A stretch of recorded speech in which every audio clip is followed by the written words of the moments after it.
Paulina, have you ever had the occasion where somebody kicked up a rock or something else and it hit your windshield and created a little star crack? No. No? Okay, you're lucky. It happens a lot on the highways in this area, and when it does, people get mad, and they can do one or two things. A lot of people don't do anything about it, and that crack grows and grows and grows, and it grows to the point where they have to have it replaced. Now, the insurance company will normally replace it, but the average comprehensive deductible is about $500. So even though they're paying for the windshield, most people are paying $500.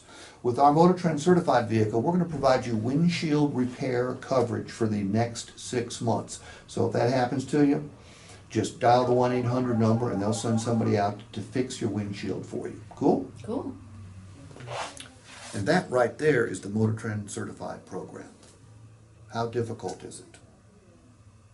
It isn't.